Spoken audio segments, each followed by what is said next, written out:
Salve, salve, salve, salve, salve, salve, salve, salve, salve, salve, salve, salve, salve. Você, guerreiros da Terra. Bom, o nosso programa hoje é um programa complicado, como todos têm sido. Porém, nós precisamos aí de designar imediatamente um encontro aí com o doutor Constantino, né? O doutor Constantino, que aliás foi citado equivocamente na aula anterior, quando a gente queria falar com ou do ou com o Rodrigo Silva, né? E aí a gente acabou fazendo essa confusão aí de Constantinopla para Brasil, né? Agora, o que a gente tem que falar hoje? Não pode passar em branco.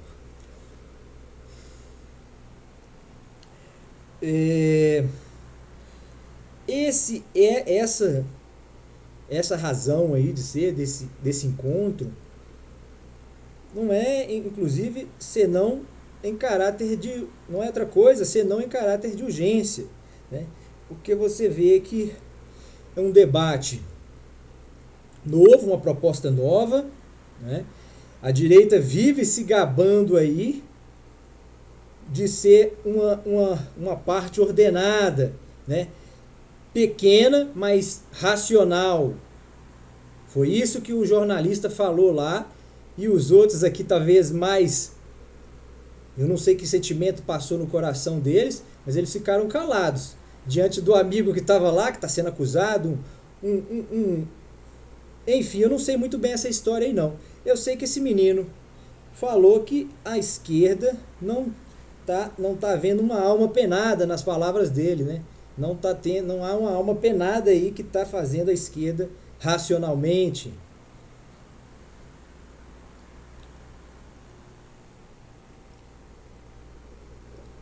Agora você vê, então, o que isso aí leva a gente a imaginar? Ora, então é só a direita para entender isso daí. Ela que vai ter que, então, receber o nosso encontro aí, submeter-se aí a essa argumentação, né? Já que ela é uma defensora dos direitos da razão, né? Dos direitos advindos da razão. Quer dizer, porque duas coisas a gente percebe nesse movimento aí do Constantino. Três, aliás. E que é louvável, em primeiro lugar, a atitude dele. Porque a direita se gaba de ser inteligente, mas ela até agora ela não apresentava uma doutrina homogênea, né, que fosse um denominador comum dos seus vários segmentos. Porque ela não pode se apresentar com... Ela fala em nome de quem? Em nome de quem, afinal de contas, o Bolsonaro está falando? Pensava-se que era em nome do Olavo de Carvalho, mas os dois brigaram, não sei se simularam uma briga, mas a gente espera que não seja isso, né? Mas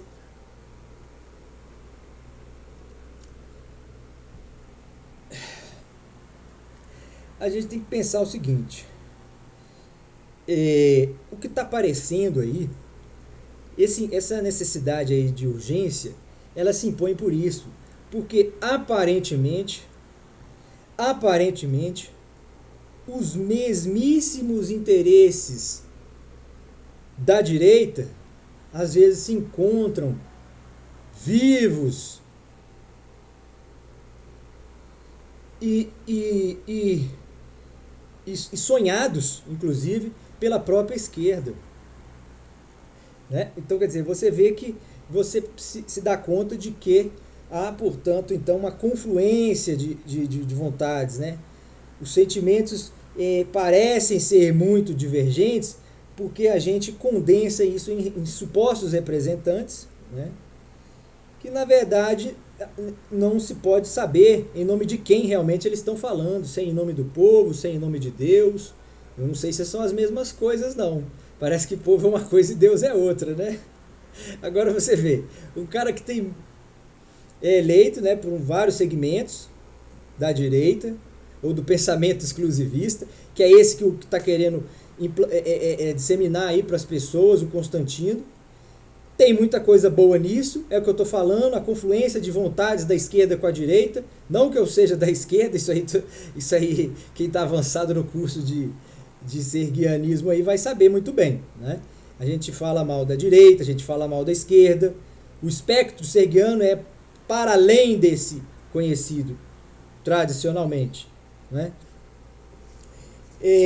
Mas então é o seguinte, justamente porque não se conversa. Então falta esse diálogo aí para entender que as razões da direita e da esquerda possivelmente fossem as mesmas, ou grande parte delas, né? Grande parte delas. E é isso que a gente desafia vocês aí na rua, em qualquer lugar, averiguar isso daí do seu jeito, da sua maneira. Faça isso aí e se surpreenda com o resultado da sua investigação. As pessoas, todas elas falam em democracia. Todas elas falam em paz. Pode ser que elas não ajam dessa maneira, mas a sua razão as motiva a encontrar, a pelo menos sustentar um discurso positivo, né?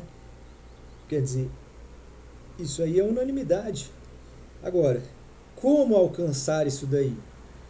Ninguém tem a fórmula. Portanto, isso vai ser objeto de deliberação do povo.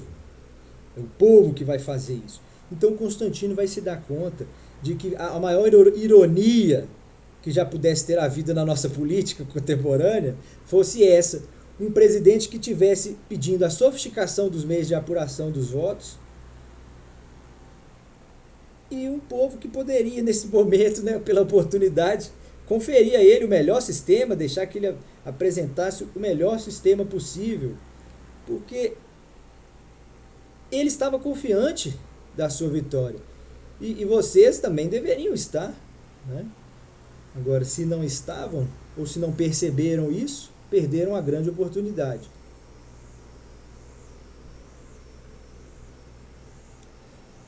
Mas,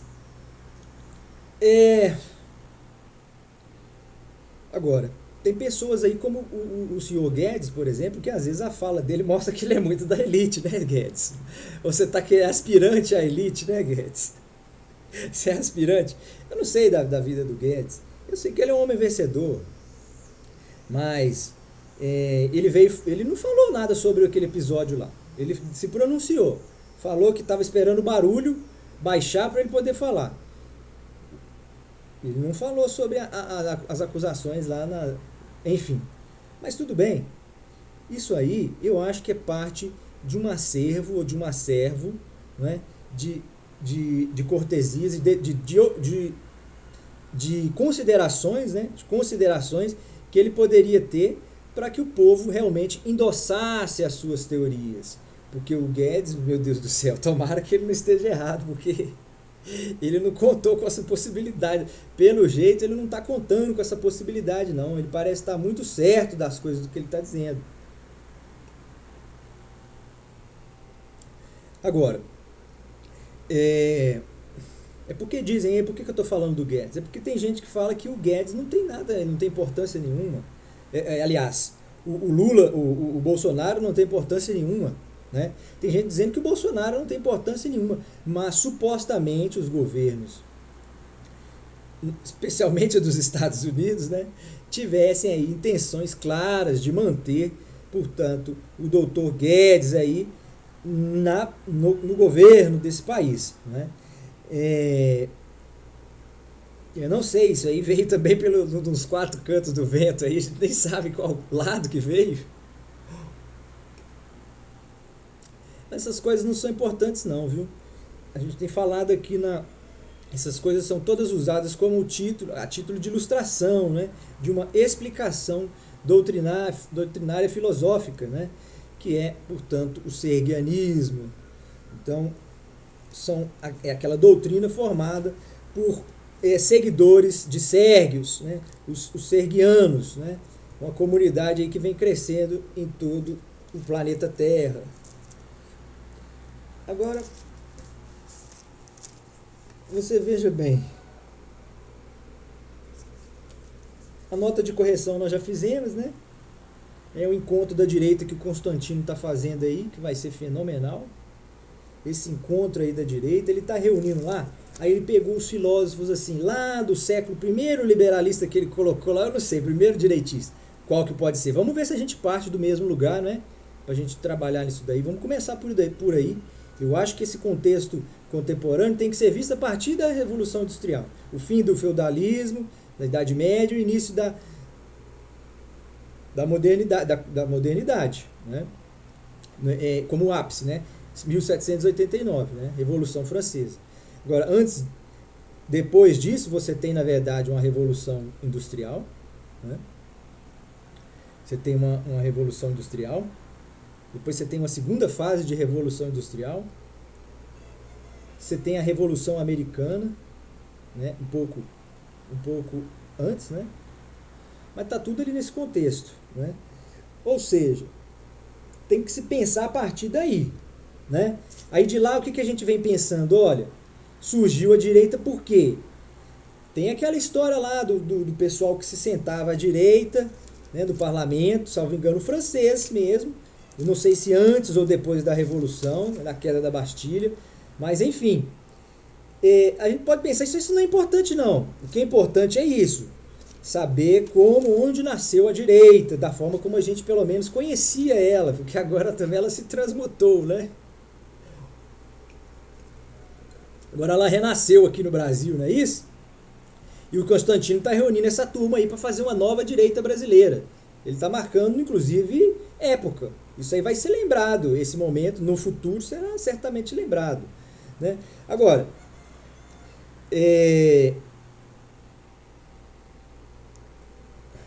eu recebi umas indicações aqui, depois eu vou assistir aí o tal do Ladislau. Foi uma alma aí de um planeta lá próximo de Sérgios, planeta dos Flancrianos, né? Os Flancrianos já tiveram aqui na Terra já, vocês já até tiveram a oportunidade de conhecer, mas aí ele me apresentou o Ladislau e uma turma aqui, ó, André Rum, Elias Jabor, o Wallace Moreira e o Portal do José. Eu nem vi ainda essa turma, eu vou procurar. O que a gente tem visto aí é a UOL e a Jovem Pan, né? É a UOL e a Jovem Pan. É isso que a gente tem visto. Porque, pelo menos é lá que o presidente está se apresentando mais recorrentemente, né? Então eu acho importante. Agora, na UOL, você tem ali às vezes o Marco Villa falando, né? Aí o negócio realmente fica esquentado. Porém, a gente às vezes se cansa dessa forma aí de fazer as coisas e a gente começa já a ansiar por um aprimoramento aí do debate, que seria possivelmente isso, o encontro aí dos sergianos com o Constantino, com a turma do Constantino. A turma do Constantino. E aí, claro que a gente vai fazer pressupostos, né, para ver a possibilidade de estabelecimento de um contato, né? É preciso ver de que princípios nós vamos partir. É por isso que estou propondo aí. A gente tem que ver. É claro que a gente pode fazer associações lá do passado remoto, né? Na verdade é onde começa a humanidade, né? E agora os alienígenas do passado estão tomando a sua... Enquanto a gente fica aqui falando de política, os alienígenas do passado estão lá construindo uma política espacial. Nós estamos falando em política ainda regional, né? Mas tudo bem.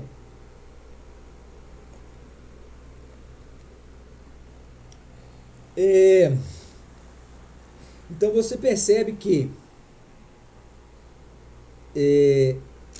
um pressuposto é esse daí, de sair aí dessa ocasião, onde um sistema capitalista embrionário se formou, né?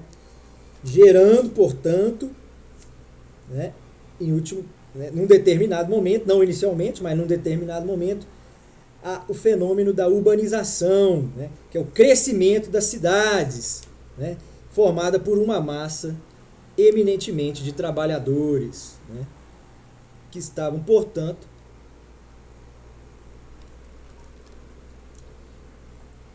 operando as máquinas inglesas, né, sobretudo, né, as manufaturas inglesas, né. Quer dizer, nessa ocasião a gente já tem as ferrovias, o trem de ferro, o trem a vapor, né, o trem a vapor. Quer dizer, o nosso amigo aí frankliano falou exatamente isso. Olha, a China construiu um trem-bala lá, que ele corta por baixo da terra o lado do norte a sul do planeta, do país, e de leste a oeste do país. Quer dizer, e diz o seguinte, lembrou que uma construção dessa é caríssima, e é caríssima mesmo. O Brasil não seria pálio para esse tipo de coisa, talvez os Estados Unidos fossem, né? Talvez. Agora, o fato é que a tecnologia é chinesa, por isso é que os americanos não fizeram isso.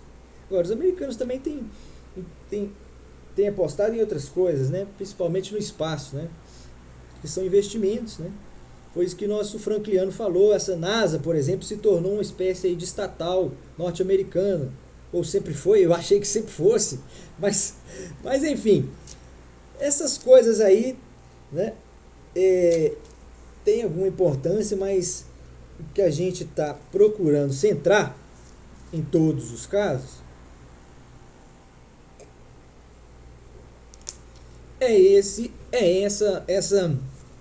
essa questão de ordem para a qual chamam os serguianos aí, né, o Constantino, né, a turma do Constantino.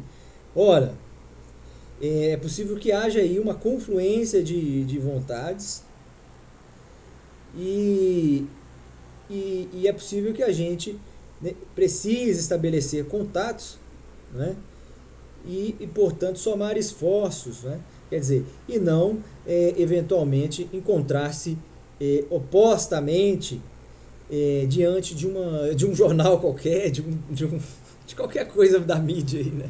De qualquer desses canais aí da mídia. Porque você vê que é tão fácil hoje colher a vontade das pessoas pelo computador. Os seus algoritmos aí não fazem isso, não estabelecem qual o verdadeiro humor da fazem a trilha sonora, a lista de música da pessoa, né? Quer dizer, sabe quais são os dramas que ela está vivendo, sabe que coisas vão estimular o organismo dela, né? Todo o organismo.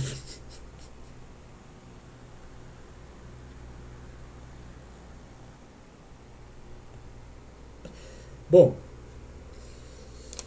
é preciso entender que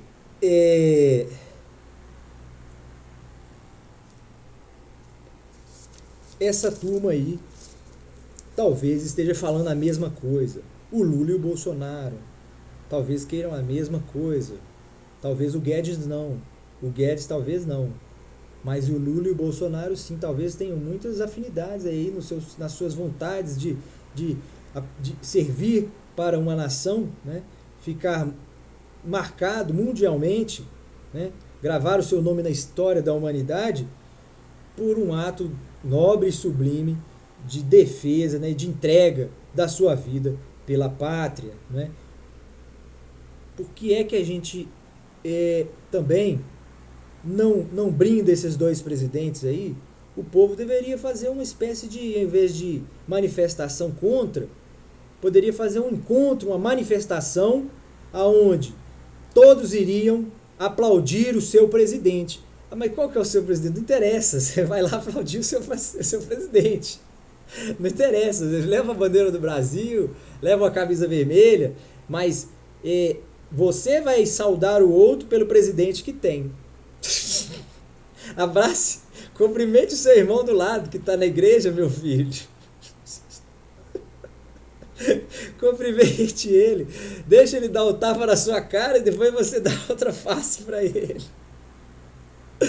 Ai, ai. Ora, isso aí são princípios religiosos, são coisas sérias, né? Quem sabe entende as razões de ser desses atos aí, são atos sublimes, né? Que Jesus Cristo ensinou, mas que ninguém também está fazendo, né? Quer dizer, o povo precisa reunir-se, ir para as ruas e adorar, aplaudir e reverenciar os seus deuses, sejam eles quais forem, né? Você pode vir, o evangélico vai vir, vai adorar os seus deuses, o direita vai vir, o homem da esquerda vai vir, o sambista vai vir, o marginal vai vir, a prostituta vai vir, o trabalhador vai vir, o honesto, o desonesto, o empregado, o desempregado, a mãe, a avó, a criança, o tio, o cachorro. Vai ser um evento do Brasil, onde você vai, ao invés de criticar o outro através de uma manifestação, você vai manifestar para o mundo que você ama o seu país. Ama o seu país.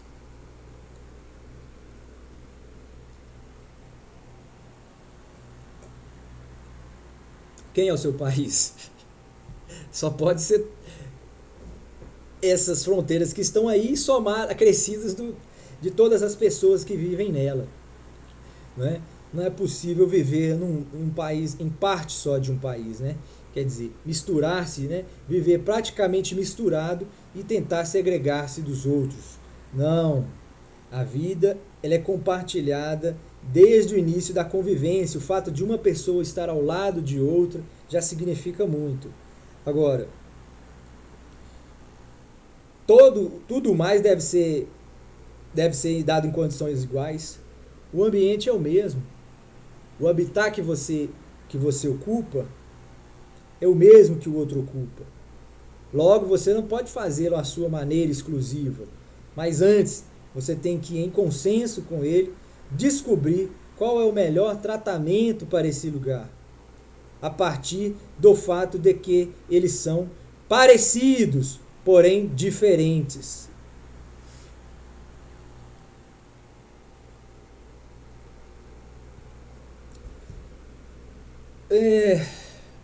Então é isso. Esse encontro seria muito providencial, né?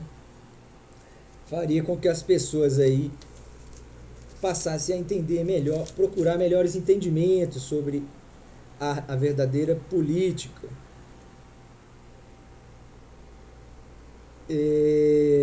Constantino, mas ele é assim, nós fizemos uma correção aqui, nós estamos com 23, eu vou encerrar talvez precocemente essa aula de hoje, mas tudo bem, eu vou até talvez 30, 33, mas é uma mesma vontade sem saber, nós estamos falando disso aqui desde o início, justamente porque não se conversa, não se sabe os motivos, né, que fizeram, porque o governo é assim, olha, você vê, esses meninos foram lá em público, né, para explicar, né, porque eles estão assim, pensando assim, ó, a outra presidenta lá foi acusada de pedalada fiscal, foi julgada por desrespeitaram a norma de ordem fiscal, né, e acabou sendo destituído, né. Então vamos explicar isso aí, preciso explicar isso bem. Pareceu que o Guedes, daquele jeitão dele, ele falou que ele é sério, às vezes até impositivo demais com as pessoas. Mas eu nunca vi essa postura realmente dele. Ele falou que nunca apresentou, porque está diante de coronéis, né, de homens do exército que supostamente seriam ainda mais sérios, né? Agora, essa seriedade aí, a gente acha isso aí muito bom, né? É preciso agora encontrar um meio termo aí, né? Descer um pouquinho essa seriedade aí, e os seres humanos o restante da humanidade subir um pouquinho a sua, né? Os militares, portanto, descem um pouquinho, né? Os líderes religiosos descem um pouquinho, os membros aí do Superior Tribunal Federal, do Supremo Tribunal Federal, os membros do STJ, podem subir aí um pouquinho os procuradores, o senhor, a excelência aí, o senhor advogado-geral da União, que vai ter uma barra pesada aí na frente agora, que Deus te ilumine aí, meu filho, nesse caminho aí. Eu nem sei quem é você não, mas eu já estou te desejando. Eu já estou te desejando. Um axé serguiano para você, viu? Você que vai pegar esse rojão aí. Agora, faça isso. Incentive as duas partes aí ao acordo, ao debate. Um advogado geral tem que fazer isso daí, tem que cumprir esse papel. Qualquer um tem que fazer esse papel, qualquer do povo é obrigado, né? Essa coisa aí de falar que o cara pode prender, né? O cidadão comum em flagrante delito, qualquer cidadão do povo, né? Seja ele... imagina aquele que tem poderes, que está no gozo, né, dos seus direitos, está em dia, né? Está em kit com o direito eleitoral, né? Sobretudo, né? Sobretudo. Bom, agora, o Ciro tá aí também, né? Tá correndo aí, falou que vai perdoar aí o SPC da turma aí, né? E falou que isso aí vai trazer uma modificação enorme na economia brasileira, né? Que parece verdadeiro. Mas é isso aí. Eu estou falando do Ciro porque ele tem que entrar nessa conversa também.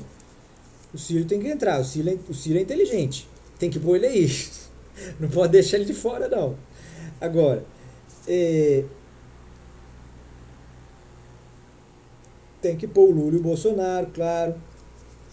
O Guedes a gente deixa ele mais quieto, mas só como observador. Entendeu? A gente não deixa o Guedes falar, não. Deixa eu ver aqui quem mais que a gente pode... Nós já falamos aí do Dom Helder, né? O Dom Helder, estamos aí sustentando essa imagem aí nos ombros, né? Do Dr. Helder, do Dom Helder Fernandes, né? O mestre do Ser e Tempo, né? É o criador do livro The Best, né? Best-seller, né? Não na linha temporal, claro, mas best-seller sem dúvida na galáxia, né? Isso aí foi um livro que houve onde você teve aí uma repercussão aí galáctica, né? Bom, já falamos aí do o ato de se resolver com alguém, maturidade cívica, não é falsidade, é paz. Alguém falou isso outro dia. Por exemplo, isso aqui faz a gente lembrar até de uma coisa aí que o Bolsonaro fala muito. Ele fala muito assim que é melhor. Tem umas coisas que eu não. Bom, quando ele fala que liberdade é melhor do que a própria vida. Não sei, isso aí está enaltecendo demais. Nós já comentamos sobre isso, né? Está enaltecendo demais aí a liberdade, né? Quer dizer, mas nós chegamos a conclusão aí de que nem a liberdade nem a vida, né? Mas existe aí um outro princípio aí, né? Mais forte ainda do que todos esses, né? Foi falado na última aula, né? Quem quiser vai lá e vá, portanto, se inteirar aí do assunto. Agora, torna mais parecidos com eles, alienismo. A gente vai chegar nesse lugar aí, ó. A grande mensagem aqui hoje, que a gente espera que chegue aí para esses homens, é que, por exemplo, aí vem aquele menino falar de autossabotagem, a gente já explicou isso, né? Autossabotagem do cérebro. E o cérebro coletivo, nós já pedimos ele para falar sobre isso, o Pedro Calabres, né, Pedro Calabres? E aí, Constantino, o que vai acontecer? O Silva, que é o nosso xará, são 3 Rodrigos brilhantes, né? Portanto, quer dizer, você veja bem, o que acontece? Tem que pôr o Constantino aí nessa conversa, né? E o tema tem que ser esse: coletivismo e individualismo. E a gente tem que incluir aí, como primeiro, antes do próprio individualismo, tem o exclusivismo. A proposta a nossa suspeita é de que no final dessa incursão nós descobriremos, né, que de fato havia muito mais afinidades, ou pelo menos, mesmo que menor número, mas em importâncias maiores, né? Ou seja, são afinidades de qualidade e não de quantidade. Porque é justamente esse critério que divide o Brasil hoje e o mundo, né? Não os serguianos. Os serguianos estão para além disso, eles não estão nesse jogo aí não. Agora, o que acontece é que o número de vocês está distinto, né? E é impressionante como que o Bolsonaro, sabendo que não tem o poder político, mas tem o poder econômico, temporalmente, né? Ele fica aí dizendo que tem a maioria, né? Eles insistem nisso aí, a gente já tem que começar disso daí também. Nós não precisamos de entrar numa anonimidade sobre essa razão aí não.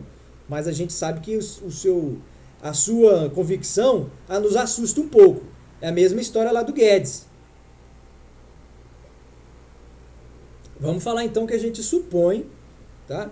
Supõe que haja um número equilibrado, tanto de direita e de esquerda. Esse é o mínimo que a gente pode supor, é o meio termo entre nós, que é o meio tempo, é 50%. Né?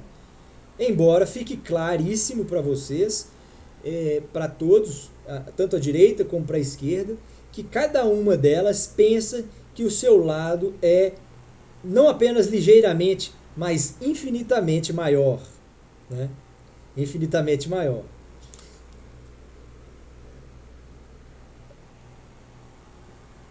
Então não tem problema, né? Não tem problema, tá certo?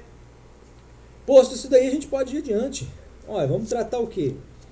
Olha, que tem que tratar isso daqui, afinal de contas.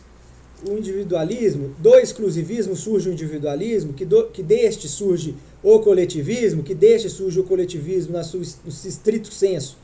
O coletivismo de quantidade, que se equivaleria, talvez, ao próprio comunismo, tal como ele existiu, ou tal como ele foi imaginado, não interessa, e posteriormente a isso, uma fase de evolução, não necessariamente linear, né, mas de fato, uma evolução de fato, uma evolução biológica, que não reclama as lógicas da razão, ela é uma evolução racional, mas dentro da biologia, a racionalidade da biologia. Quer dizer, são seres antigos que já viram isso acontecer milhares e milhares e milhares e milhares e milhares e milhares e milhares e milhares e milhares e milhares e milhares e milhões de vezes. Quer dizer,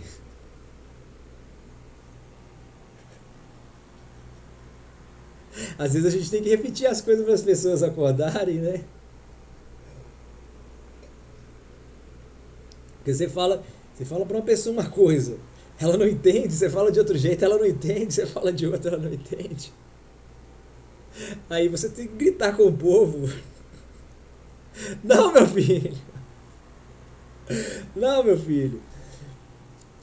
Bom, agora, o povo não pode ser culpado aí sozinho, são os filósofos aí que tem que ser mais culpado ainda.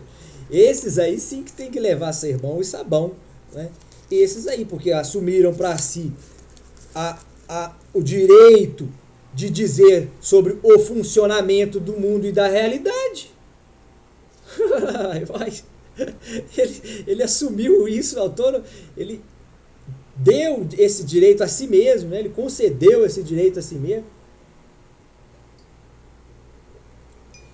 Porque a gente toca os sinos aí para quem duvidar disso daí, né? Para quem se opuser a esse pensamento aí e se iludir e esconder-se atrás de um diploma, né? Ou de uma fama qualquer, né?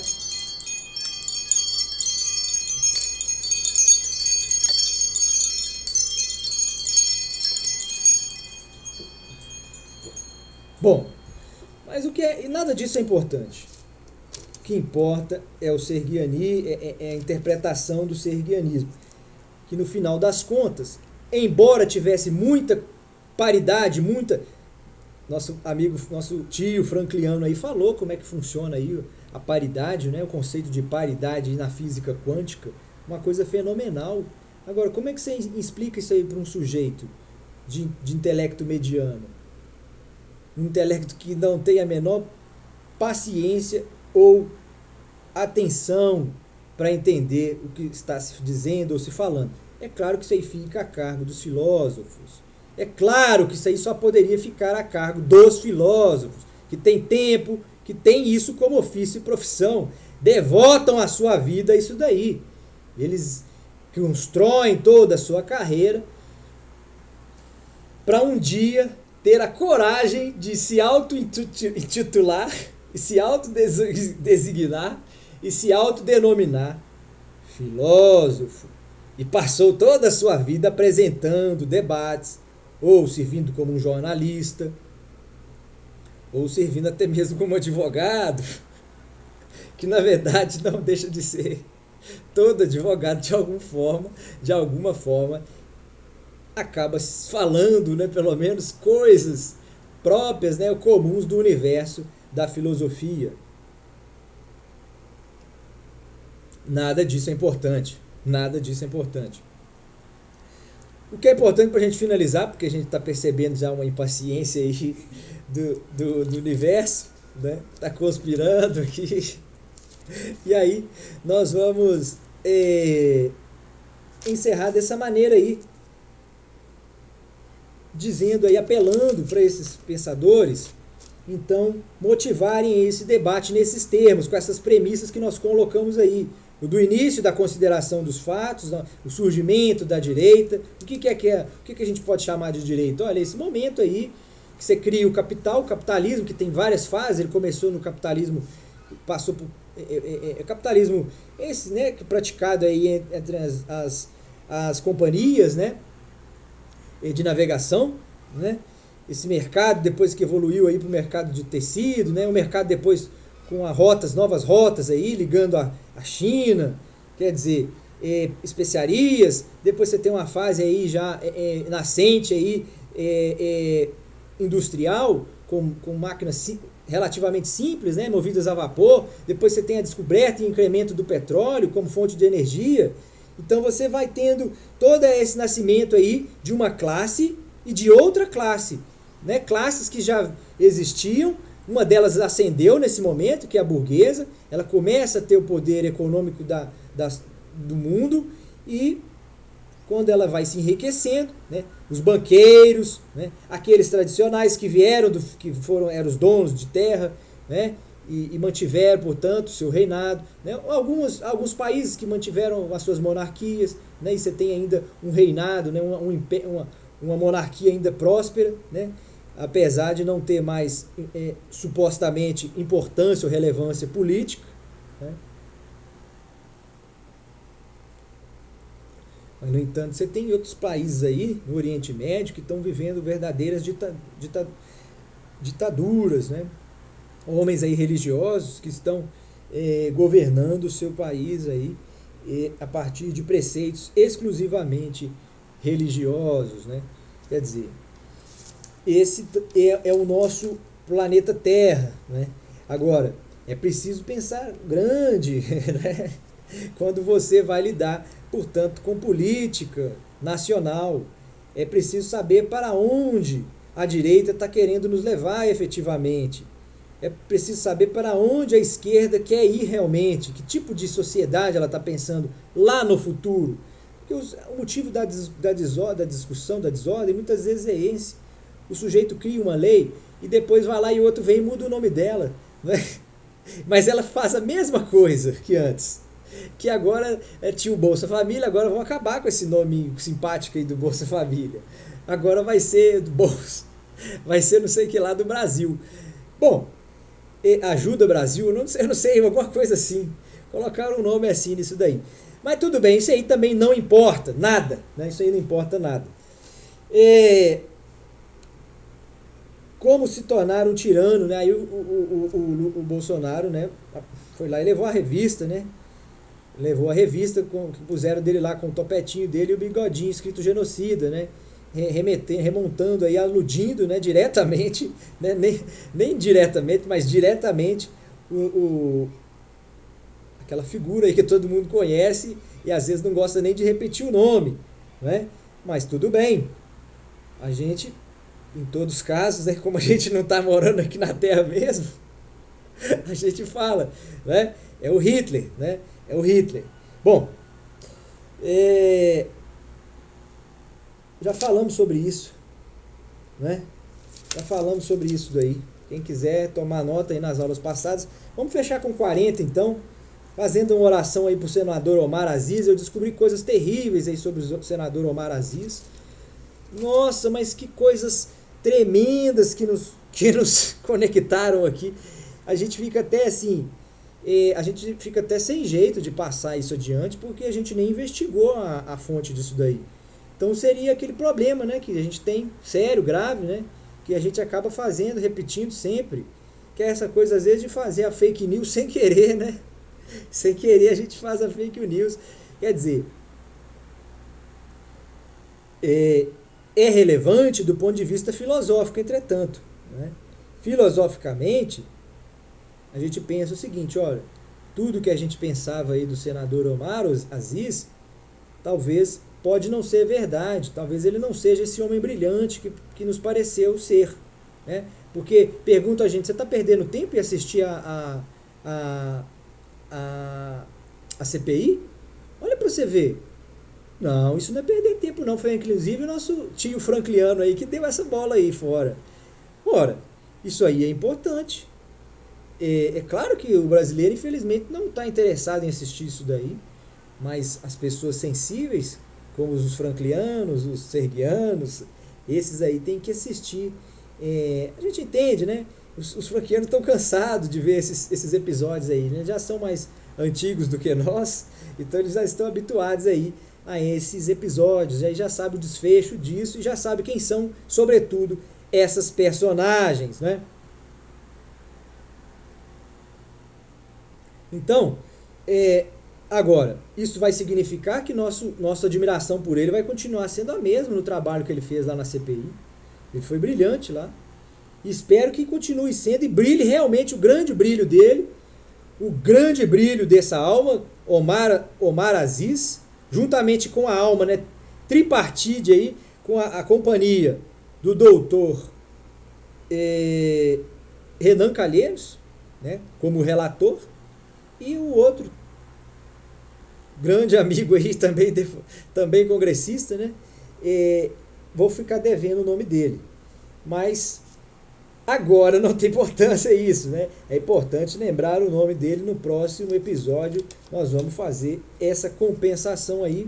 De repente a gente pode fazer uma ficha aí sobre esse eminente deputado aí. Também não sabemos nada sobre a vida dele, mas aparentemente a vida política dele em outros estados, se ele tem, né? Se ele tem vida política em outros estados, se a família dele tem ligação com a política, ou se a família dele é isenta, se ele tem pessoas supostamente favorecidas em outros governos, em prefeituras, né? Ou seja, espalhadas pelo Brasil, se ele apoia, se ele é amigo pessoal, ou tem alguma relação escusa aí com algum empresário, ou algum grande líder religioso ou espiritual. A gente não sabe nada disso. A gente não sabe nada disso. A gente não sabe nada sobre o Omar Aziz. A gente vê o trabalho de uma pessoa dessa numa CPI e percebe que ele está fazendo um bom trabalho, tá? Por mais que ele tenha razões para agir de uma forma previamente estabelecida, supostamente foi um bom trabalho. Agora a CPI está aí, existe, vocês criam esses mecanismos que fazem com que vocês se lancem uns aos outros feito animais, né? O que adianta? Isso aí é uma guerra que vocês estão travando no plano intelectual. Vocês estão achando que estão agindo como intelectuais porque estão conversando, mas há várias formas de conversar. Vocês estão conversando como se conversa na Idade Média. Com lanças afiadas. O Bolsonaro falou lá, ó, isso aí só serviu para causar o ódio. O que é que causa o ódio no intelecto? Um ódio no intelecto é um ferimento muito grande, né? A pessoa, quando ela fica intelectualmente, quando ela fica odiosamente, né, intelectual ou intelectualmente odiosa, quer dizer, é difícil você voltar a estabelecer um diálogo, tá certo? Então vamos manter aí, vamos ressoar os sinos aí em nome do desejo pelo diálogo, não como símbolo do seu amor pelo outro, mas do seu respeito próprio e alheio, né? É por isso aí que a gente reivindica então esse encontro aí com Constantino e toda a sua turma.